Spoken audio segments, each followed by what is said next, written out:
Uncover the latest mysteries before anyone else. By supporting our original Sherlock Holmes adventures on Patreon, you unlock early access to our stories long before their YouTube debut. Your monetary support is the secret to keeping this channel alive. The link to our Patreon is in the description below. It was the middle of June in the year 1894, and London was suffering under the suffocating weight of an unseasonable and unrelenting heatwave. The air in the metropolis hung thick and yellow, trapped beneath a sky of bruised purple, as if the entire city had been sealed within a colossal, stagnant bell jar. The very asphalt of the streets grew soft and yielding under the wheels of passing hansom cabs, emitting a faint, acrid odour of melting pitch. The Thames itself, drastically reduced by the lack of rain, seemed to exhale a foul, lethargic vapour that crept through the alleyways and settled heavily upon the city's inhabitants. It was a weather that bred profound indolence in the common man, stripping away all desire for exertion. And, conversely, it bred a dangerous, vibrating restlessness in the unparalleled mind of my friend, Mr. Sherlock Holmes. We had returned to Baker Street, but briefly following a rather taxing continental excursion that had concluded with the successful apprehension of the Parisian forger, Lebrun. After such a demanding case, I had deeply looked forward to a period of quiet recuperation. Holmes, however, abhorred a vacuum. Without the singular stimulation of a complex puzzle, his spirit chafed against the confines of our sitting-room like a caged panther denied its natural prey.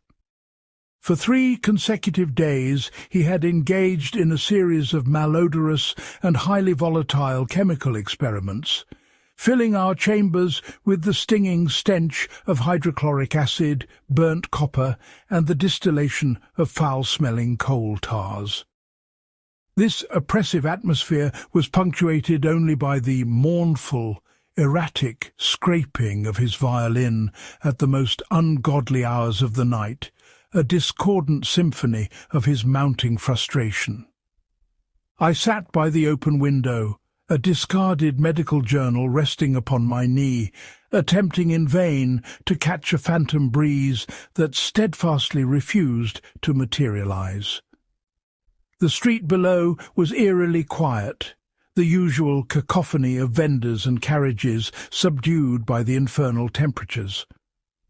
Holmes stood by the mantelpiece, clad in his mouse-coloured dressing-gown, his sharp profile silhouetted against the hazy light. He was staring intently at a vial of cloudy purple liquid he held up to the sliver of sunlight piercing the smog. "It is a singular paradox, Watson," he murmured, his voice a low, resonant baritone that cut through the oppressive, heavy silence of the room. "The criminal classes of London are currently exhibiting a deplorable, almost insulting, lack of imagination. One would think the heat had melted their ambition along with the cobblestone tar. A glance at the morning papers reveals nothing but petty thefts, entirely predictable crimes of passion, and a smattering of trivial domestic disputes. The local constabulary could solve them blindfolded, though I wager our good friend Lestrade still manages to find himself delightfully bewildered by the obvious. Perhaps the heat is entirely to blame, I offered, wiping a persistent bead of perspiration from my brow with a linen handkerchief. Even the most hardened villain must surely find the prospect of a strenuous burglary unappealing in this inferno. The physical toll of breaking and entering is not to be underestimated when the mercury rises so high. Holmes sighed, placing the vial upon the mantel with a delicate, sharp click. Criminality, Watson, should not be subject to the whims of the barometer. True genius in the art of deception requires no temperate climate. It flourishes in any condition. It requires merely an intellect capable of outstripping its pursuers, a mind that sees opportunity where others see only stagnation. An intellect which, I fear, is currently in tragically short supply within the borders of this city. He threw himself into his armchair, his long, thin frame contorting into a tangle of sharp angles, and reached for the Persian slipper wherein he kept his dark shag tobacco. Just as he was packing his cherrywood pipe, his keen ears pricked up. A moment later, I too heard it, the heavy, urgent clatter of boots ascending our stairs, heralding an unexpected interruption. Mrs. Hudson's voice, tight with indignation at the intrusion upon her sweltering afternoon and the disruption of her boarding-house's peace, announced our visitor just before the door was flung open. Inspector Stanley Hopkins of Scotland Yard stood on the threshold. He presented a picture of utter distress. His usually pristine bowler hat was clutched in a white-knuckled grip, his face flushed an alarming shade of crimson, and his breathing was ragged and shallow. "Holmes," he gasped, ignoring the customary formalities of greeting entirely. "Thank the heavens you are in! I am at my absolute wit's end, and the Yard is in a state of unparalleled uproar." Holmes's eyes, previously dull and glazed with ennui, instantly sparked with that familiar, piercing light of an awakened intellect. He did not rise, but gestured languidly with the stem of his unlit pipe toward the vacant armchair opposite my own. "Pray, sit down, Hopkins," Holmes said smoothly, a hint of genuine anticipation threading through his words. "You look as though you have sprinted all the way from Whitehall in this ungodly heat. Watson, be a good fellow and pour the inspector a tall glass of water from the carafe. Now, Hopkins, calm your breathing, collect your thoughts, and tell me precisely what manner of catastrophe has so thoroughly disarranged your usually immaculate composure." Hopkins collapsed heavily into the chair, accepting the water I offered with a trembling hand. He drank deeply, closing his eyes for a brief moment before speaking. "It is Lord Henry Blackwood, Holmes. You know of him, I presume?" "The Under-Secretary of State for Foreign Affairs," Holmes replied instantly, his fingertips coming together in a steeple beneath his chin. "A man whose political ambition is matched only by his formidable wealth and his utter ruthlessness in the halls of Westminster. He is a man who treats the map of Europe as his personal chessboard. He resides in a veritable fortress of a townhouse on Grosvenor Square, does he not? Do not tell me someone has managed to breach its formidable defences. Breached it, burglarized his inner sanctum, and vanished like a ghost in the fog," Hopkins said miserably, dragging a handkerchief across his sweating forehead. "And the item taken? Holmes, it is a matter of the highest national security. It is a private handwritten ledger detailing highly covert, unsanctioned negotiations with the German Chancellor regarding colonial borders in Africa. If this ledger falls into the hands of the press, it will ruin the government. If it falls to foreign agents, it could precipitate a diplomatic crisis of unparalleled proportions, perhaps even war." "Excellent," Holmes murmured, a ghost of a smile playing upon his thin, ascetic lips. "A locked-room mystery with international stakes and political ruin hanging in the balance, and the perpetrator of this daring raid." Hopkins leaned forward, his expression a mix of bewilderment and shame. "That is the crux of my despair, Holmes. The study was locked from the inside.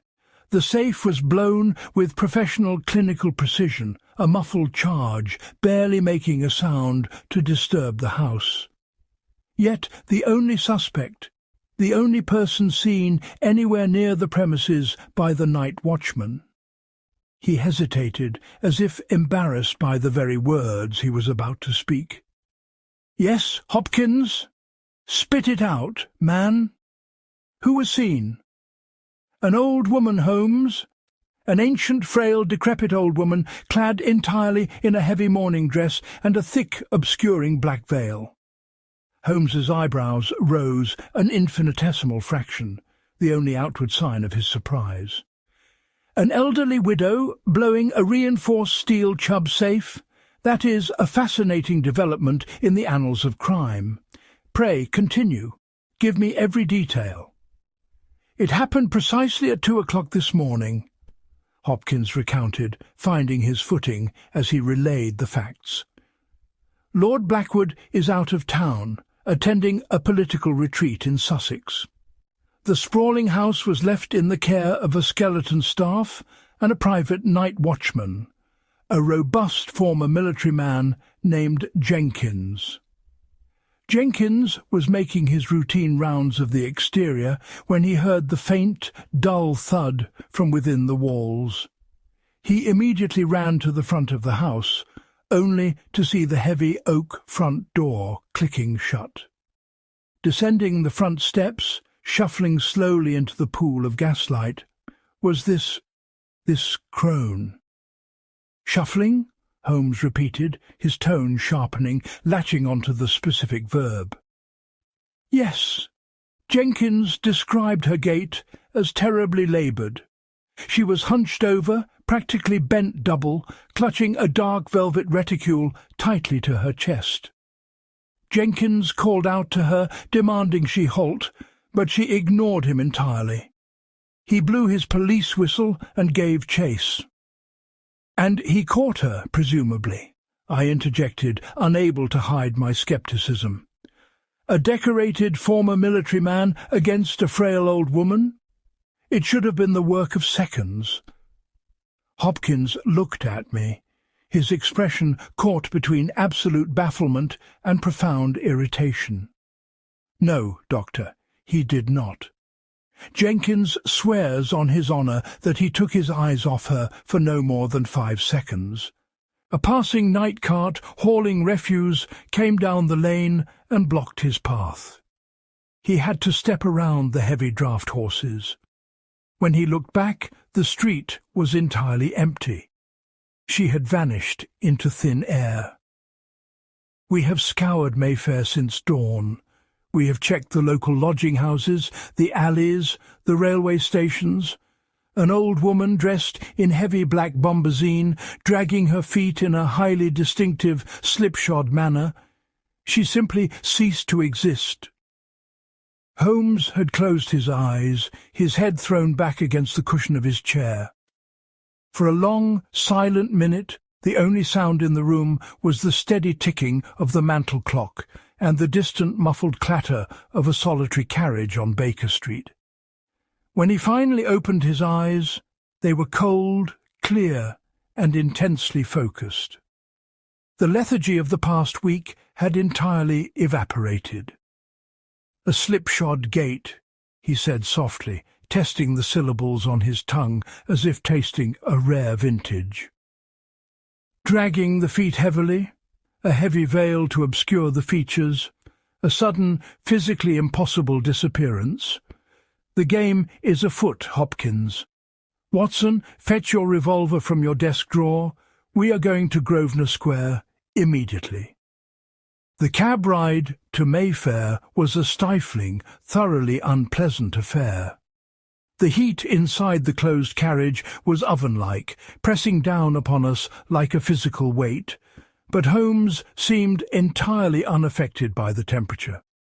He sat rigidly upright, his sharp profile silhouetted against the passing gas lamps, lost in a profound internal calculation. I knew better than to interrupt him when his mind was rapidly turning over the initial data, cataloguing the strange contradictions of the case. Grosvenor Square lay quiet affluent and impeccably maintained, an enclave of aristocratic wealth that seemed entirely divorced from the grimy, sweltering realities of the city we had just traversed. Lord Blackwood's residence was a towering edifice of white Portland stone, its windows dark and uninviting, projecting an aura of impenetrable power. A uniformed constable stood guard at the base of the front steps, looking distinctly wilted and miserable in the heat. Hopkins led us inside, navigating through a cavernous, marble-floored entryway adorned with classical statues, and up a grand, sweeping staircase to the first floor.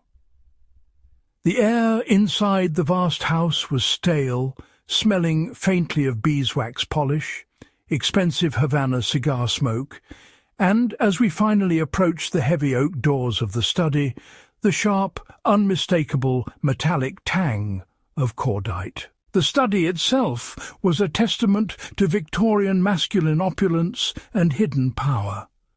Dark, gleaming mahogany panelling lined the walls, interspersed with towering bookshelves filled with heavy, leather-bound volumes of law and history.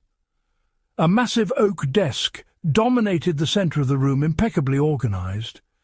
In the far corner, a large Chubb safe stood with its heavy steel door blown violently off its internal hinges, exposing its empty velvet-lined interior. Holmes wasted no time. He dropped immediately to his hands and knees, pulling his silver-rimmed magnifying glass from the deep pocket of his coat. He moved with the sudden, erratic yet purposeful energy of a bloodhound on a fresh scent, his sharp nose inches from the thick, ornate Persian carpet. For nearly 20 minutes, Hopkins and I stood silently by the door, watching the master at work. Holmes examined the blown safe, tracing the shattered locking mechanism and the warped metal of the hinges. He sniffed the greyish residue left by the explosive, rubbing a pinch between his thumb and forefinger. He then turned his attention entirely to the floor, crawling methodically on his knees from the safe toward the entryway. "Professional work," he muttered to himself, his voice echoing slightly in the large room. Dynamite, but expertly measured and wrapped tightly in a wet woolen blanket to muffle the sound and direct the concussive blast exclusively into the lock. The work of a highly trained specialist, but most assuredly not an old woman's work. No. There is far too much physical strength required to drill the initial pilot hole for the charge into this grade of steel. He reached the threshold of the study and paused, his magnifying glass hovering a mere inch over the polished hardwood floor, just beyond the protective edge of the carpet. "Watson, bring the lamp closer," he commanded without looking up. I obliged, carefully lifting the heavy brass oil lamp from a side table and holding it low over the floorboards, casting a pool of yellow light over the wood. At first glance, I could see nothing but a thin layer of undisturbed dust. "Look closely, Watson. Apply your medical eye to the physical evidence. What do you see?" I squinted, leaning in. "A few scuff marks, Holmes. Long, dark streaks, and a slight disruption in the dust layer. Perhaps the housemaid missed a spot during her morning cleaning. The maid has not touched this floor since yesterday morning, as the house was ordered shut," Holmes corrected swiftly, his eyes gleaming with suppressed excitement. "Observe the direction of the scuffs. They lead outward, away from the safe, moving from the study to the corridor. And look closely at the precise nature of the marks themselves." He pointed a long, bony finger at a series of faint, elongated smudges marring the high polish of the wood. "These are not the footprints of a human stepping normally. The anatomy of human locomotion dictates a specific rhythm. When a person walks naturally, the heel strikes the ground first. The weight of the body shifts forward and the toe pushes off to propel the individual. It is a fluid, rocking motion. But look here. There is no heel strike, no push-off. They are continuous, unbroken, dragging marks. The sole of the shoe remained in constant grinding contact with the floorboards. The slipshod gait the watchman described, Hopkins noted, stepping closer to peer over my shoulder. The old woman dragging her feet in exhaustion. "Precisely," Holmes said, springing lightly to his feet and brushing the dust from the knees of his trousers.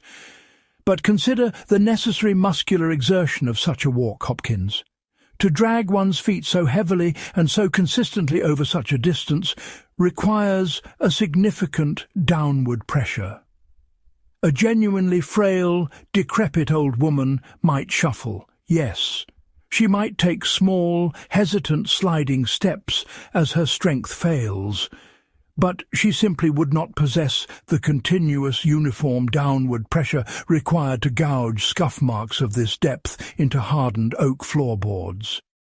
He began to pace the length of the room, his hands clasped tightly behind his back, his mind working furiously. "Let us interview your watchman immediately. I wish to hear his exact phrasing, untainted by secondary interpretation. The subtleties of eyewitness testimony are often the pivot upon which an entire case turns."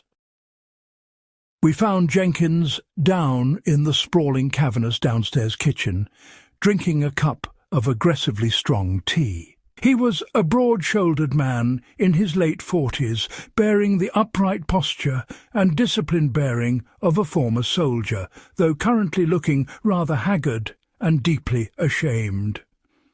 "Tell me exactly what you saw, Mr. Jenkins," Holmes asked gently, leaning casually against the cold iron of the massive kitchen stove to put the man at ease. "Omit nothing, no matter how trivial or absurd it may seem to your own mind." "It was exactly as I told the inspector, sir," Jenkins said, setting his cup down with a clatter. "I heard the thump from the study. I ran to the front of the house. The heavy front door was just clicking shut. I saw her coming down the front steps, a hunched figure, wrapped tight in a heavy black morning shawl and a thick veil that hid her face completely. She looked to be 100 years old, sir, bent practically double under the weight of her years." "And her walk?" "Terrible, sir. Awful to watch. She didn't step, she dragged. Slipshod, my old mother used to call it. Her heavy boots just scraped along the pavement. It looked like she barely had the bodily strength to move another inch." "Yet," Holmes interjected smoothly, "she managed to completely evade you. A man of your evident physical conditioning and military training." Jenkins flushed a deep, painful red, looking down at his thick hands. "It's the shame of my life, sir," I called out to her. "Hold there!" I shouted. She didn't even turn her head. She just kept dragging herself toward the narrow mews entrance just past the adjoining house. I blew my whistle and started sprinting after her. But there was a night cart. The street sweepers, sir, coming down the lane, blocking my path. I had to step widely around the horses to avoid being trampled. I took my eyes off her for 5 seconds, sir. No more than that. When I cleared the cart and looked toward the mews, the street was completely empty. She couldn't have made it to the entrance, not at the pathetic pace she was going. But she was gone, swallowed by the night. "Did you notice anything about her hands?" Holmes asked abruptly, shifting his line of questioning. "Was she wearing gloves?"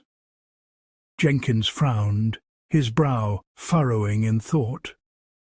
"Yes, sir. Black gloves. Thick, heavy woolen ones. clutched incredibly tight around that velvet bag. "And her height?" "Oh, she was short, sir. Hunched right over, as I said. Couldn't have been more than 5 feet tall if she stood straight." Holmes smiled, a sudden predatory gleam appearing in his grey eyes. "Thank you, Mr. Jenkins. You have been exceedingly helpful, far more helpful than you know." He turned on his heel and strode purposefully back out into the sweltering night air, Hopkins and I following closely behind. Holmes did not stop to examine the front steps. He walked swiftly down to the pavement, examining the cobblestones under the flickering yellow light of the nearest street lamp. "Observe the street layout, Watson," Holmes instructed, gesturing down the avenue of Grosvenor Square. "From the bottom of these steps to the entrance of that mews Jenkins mentioned is a distance of perhaps 20 yards. There are no other alleyways between here and there, no recessed doorways deep enough to provide adequate concealment from a pursuing guard. Just a solid, unbroken wall of iron railings and brickwork." "Then how did she vanish?" Hopkins asked, his frustration mounting to a fever pitch. "Did she sprout wings and fly, Holmes?" "No, Hopkins, she did not fly, nor did she magically melt into the London fog." Holmes whipped out his magnifying glass once more, bending incredibly low over the cobblestones. He followed an invisible trail for a few quick paces, moving with an unnerving spider-like speed. Suddenly he stopped dead, dropping to one knee beside the gutter. "Here," he said softly, his voice tight with triumph. Hopkins and I hurried over. Holmes was pointing to a tiny, dark, congealed smudge on the very edge of the stone curb. "Is that blood?" I asked, a chill running down my spine, despite the oppressive heat of the night. "No, Watson, it is something infinitely more telling in this particular drama." Holmes expertly scraped a tiny fraction of the black substance onto the sharp blade of his penknife and held it up toward the gaslight. He rubbed it gently with his thumb. "It is spirit gum, a highly specialized theatrical adhesive used for affixing false hair and prosthetics to the skin." He stood up, snapping the knife shut and returning it to his pocket. His face was utterly transformed. The profound boredom of the past week was entirely eradicated, replaced by the electric, vibrant thrill of the chase. "Hopkins," Holmes said, his voice ringing with absolute authority, "you have been exhaustively searching for a phantom. You and your men have been looking for an elderly, frail woman who moves at a snail's pace. It is no wonder you have not found her, for she simply does not exist." "Does not exist?" Hopkins gaped, completely lost. "But Jenkins saw her with his own 2 eyes." "Jenkins saw precisely what he was intended to see," Holmes corrected sharply. "It was a masterpiece of physical misdirection.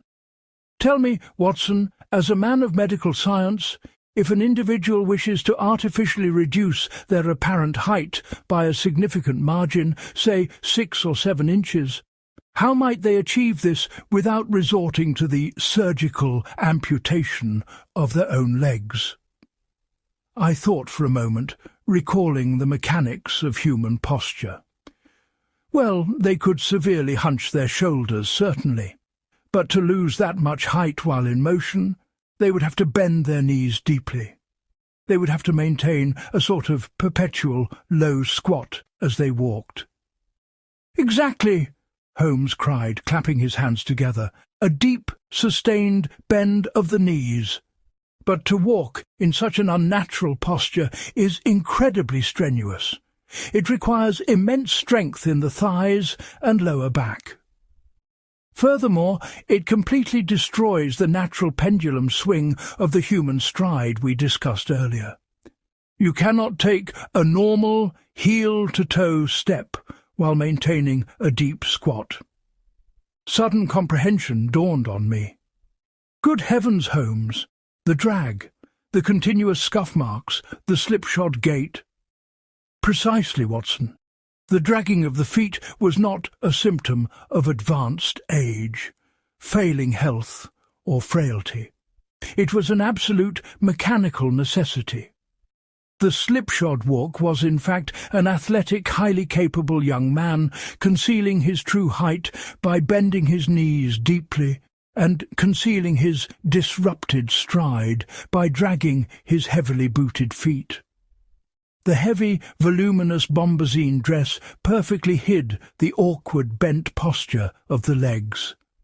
The thick veil, the black gloves, and the spirit-gummed wrinkles entirely hid the youth and vitality of the face.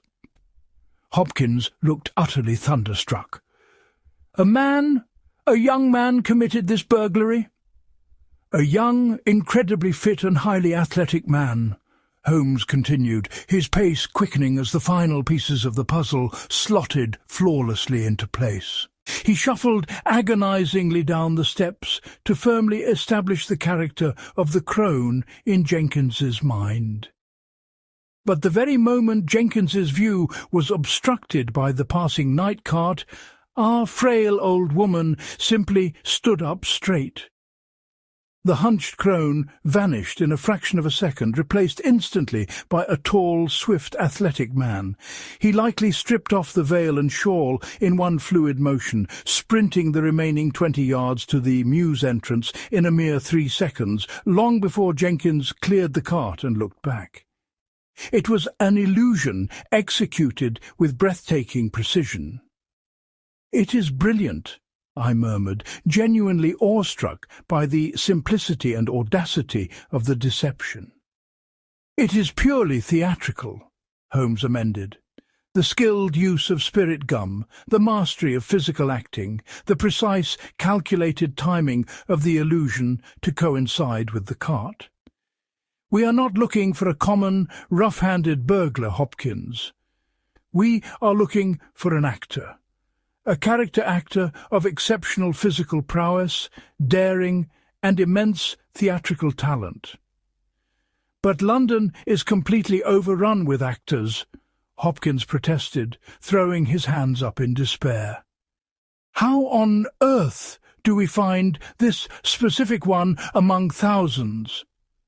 Holmes steepled his fingers, staring intently into the middle distance. "We must look for motive, Hopkins. Lord Blackwood's private ledger. Why steal a book of political secrets rather than the silver? Blackmail is the obvious answer. But who would possess the specialized skills of a master safecracker, the transformative talents of a stage actor, and possess a burning, deeply personal vendetta against a man as powerful as Lord Blackwood?" Holmes fell silent, his mind rifling rapidly through his vast mental encyclopedia of London's criminal underbelly, high society gossip, and theatrical scandals. The heat pressed down upon us, the gaslight flickering, casting long, wavering shadows across the imposing stone facades of the square. "Ah!" Holmes said suddenly, a sharp intake of breath hissed through his teeth. "Of course, the affair of the Elysium Theatre. It made a brief splash in the scandal sheets last winter. Watson, do you recall the tragedy?" "Vaguely," I admitted, searching my memory. Something about a theatre lease being abruptly and unfairly terminated by the landowner, putting an entire acting troupe and stage crew out of work just before the holiday season. Not just out of work, Watson. Utterly ruined. The manager, a respected older gentleman named Arthur Pendleton, had invested his entire life savings into a massive new production. When the landowner, who happened to be Lord Blackwood acting anonymously through a ruthless proxy company, pulled the lease to sell the land for a highly lucrative new railway terminus, Pendleton was bankrupted overnight. Blackwood refused even to compensate them for the sets. Pendleton, a proud man broken by the injustice, took his own life shortly after Christmas. Good God, I whispered, the grim reality of Blackwood's ruthlessness becoming clear. Pendleton left behind a son, Holmes continued, his voice cold, precise, and entirely devoid of sympathy for the victimized politician. Julian Pendleton, a rising star of the London stage. He was known particularly for his astonishing physical transformations and a background in acrobatics. He vanished completely from the public eye immediately after his father's funeral. "Revenge," Hopkins breathed, his eyes widening. "He stole the ledger to ruin Blackwood, just as Blackwood destroyed his father. And to secure the funds Blackwood stole from their family, no doubt through a hefty ransom for the book's safe return," Holmes agreed. "Hopkins, do you have trusted men currently available at the Yard?" "A dozen plainclothes men, sir." "Send them immediately to the theatrical boarding houses scattered around Covent Garden. Instruct them to look for Julian Pendleton. But warn them strictly, do not approach him under any circumstances. He is highly intelligent, deeply desperate, and clearly capable of extreme, explosive measures. Find his exact address and send word to Baker Street. We shall spring the trap ourselves." The following 24 hours were a masterclass in slow, agonizing tension. We returned to Baker Street as the dawn broke over a stifling grey London, the heatwave showing no signs of breaking. Holmes did not sleep a wink. He paced the worn carpet of our sitting room like a caged animal, smoked 3 successive pipes of the strongest shag tobacco, and played discordant, haunting and aggressive melodies on his violin until our long-suffering landlady, Mrs. Hudson, pounded furiously on the ceiling with a broom handle. I attempted to read my medical journals, but the oppressive heat and the mounting anticipation made concentration utterly impossible. The vivid image of the slipshod woman, bent and shuffling pathetically, transforming instantly into a sprinting athletic avenger, played over and over in my mind's eye. It was a terrifying testament to how easily the human eye, and by extension the human mind, could be deceived by our own preconceived notions. We see the heavy fabric of an old woman's dress, and we automatically expect frailty. We see a slow drag of the foot, and we instinctively assume advanced age. We rarely look beneath the meticulously crafted costume to analyze the physiological reality of the deception. It was late in the afternoon, the sun beating relentlessly against our drawn heavy curtains, when the telegraph boy finally arrived. Holmes snatched the yellow paper from the silver tray before Mrs. Hudson could even fully extend her arm. He scanned the brief message, his eyes flashing with triumph. "Hopkins has found him. A wretched, run-down little boarding house off Bow Street. He is currently in residence. Come, Watson. Keep your revolver close at hand. An actor who commits to playing his part this well, and with stakes this high, will not break character easily." The boarding-house in Covent Garden was a far cry from the immaculate opulence of Grosvenor Square. The air in the narrow hallway smelled strongly of boiled cabbage, stale ale, and the unmistakable damp rot of poverty.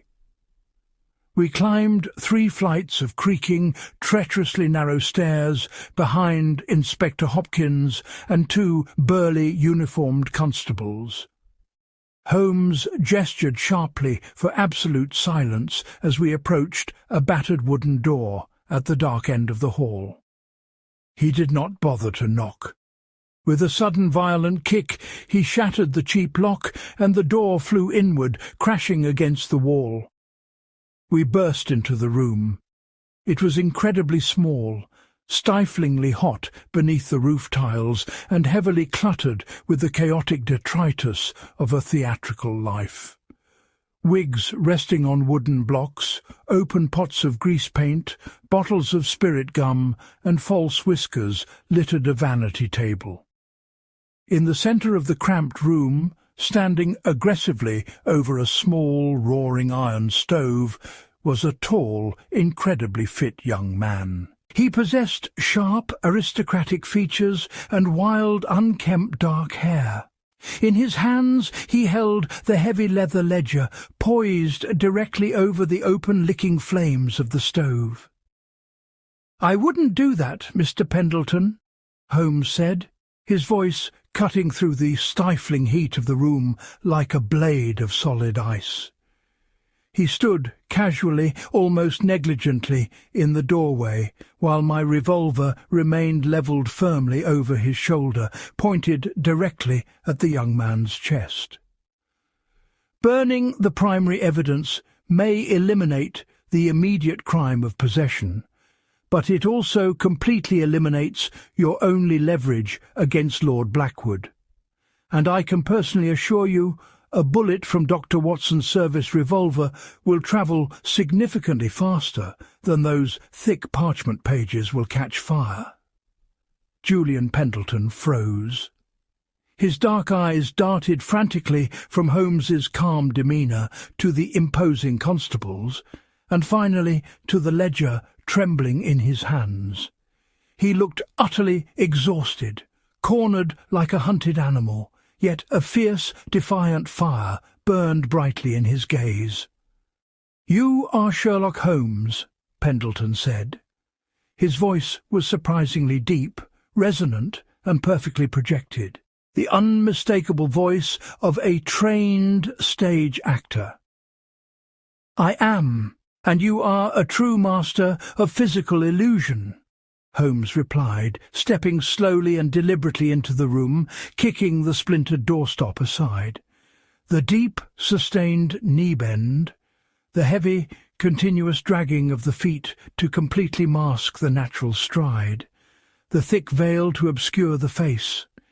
It was a beautiful, masterful performance, Mr. Pendleton, truly worthy of the West End stage. You perfectly deceived the trained watchman. You thoroughly deceived Scotland Yard. You created an absolute phantom out of nothing but bombazine and spirit gum. Pendleton's broad shoulders finally slumped. The adrenaline and defiance seemed to drain out of him all at once, replaced by a profound, weary bitterness. He slowly lowered his arms and tossed the heavy ledger onto his unmade bed. "It wasn't just a performance, Mr. Holmes," Pendleton said bitterly, his voice cracking with emotion. "It was justice, pure and simple. Blackwood murdered my father just as surely as if he had put a loaded gun to his head and pulled the trigger himself. He crushed us under his heel without a second thought, without a shred of remorse, all to build another profitable railway station. My father was a proud man. He built that theatre from nothing, to see it demolished, to see his actors turned out onto the street to starve. It broke his mind before it broke his heart. I wanted to see Blackwood burn. I wanted to stand in the gallery and watch his corrupt, untouchable career crumble to ash when the world finally saw the treasonous secrets written in that book.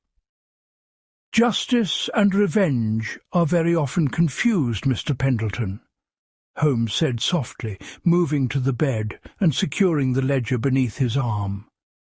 "But sometimes, if one is exceedingly careful, they can be made to align perfectly." Hopkins stepped forward, producing a pair of heavy iron handcuffs, the metal clinking loudly in the quiet room. "Julian Pendleton, I am arresting you for the breaking and entering of Lord Blackwood's residence, and the theft of—" As Hopkins securely clicked the cuffs around the young actor's wrists, Holmes turned his attention back to the ledger. He weighed the heavy book in his hands for a long moment, his sharp grey eyes reflecting the flickering angry orange glow of the open iron stove. "Inspector Hopkins," Holmes said, his tone entirely conversational, as if they were discussing the weather. "You mentioned earlier today that this book contains matters of the absolute highest national security, a potential diplomatic crisis of ruinous proportions." "Indeed, Holmes," Hopkins replied, looking alarmed. "If the press or the Germans get hold of it, the fallout would be catastrophic for the Empire.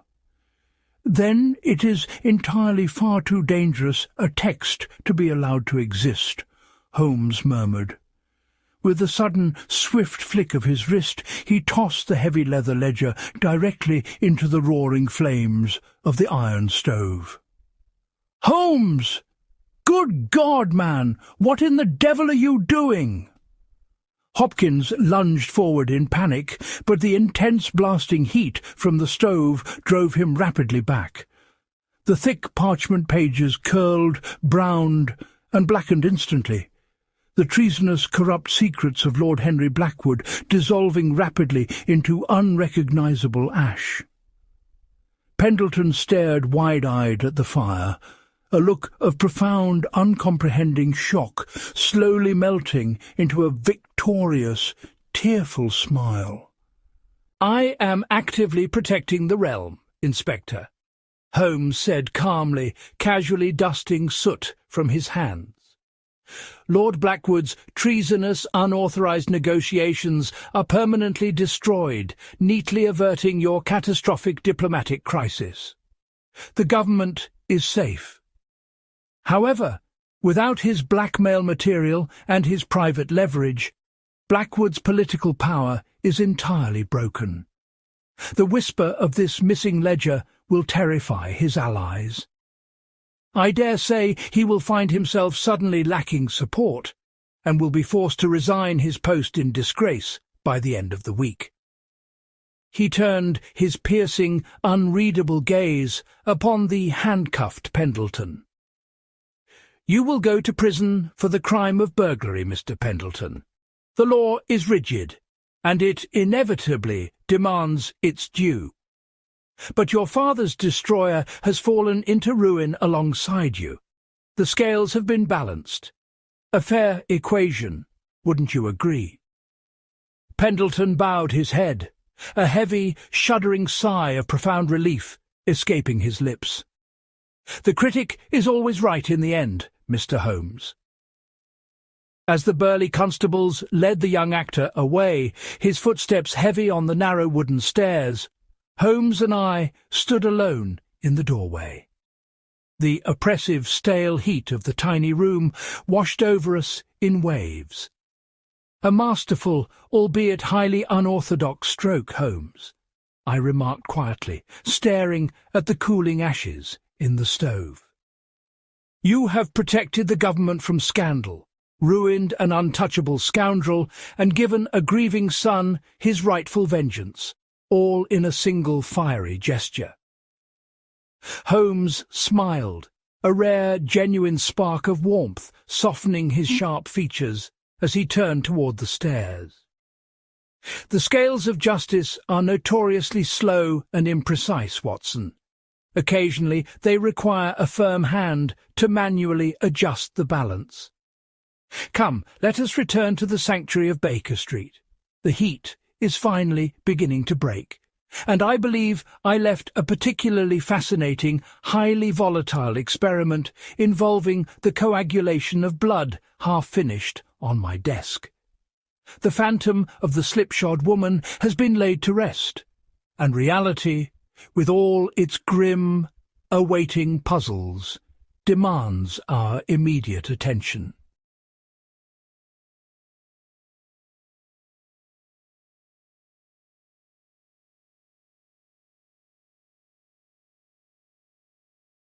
Thanks for joining me for another original mystery.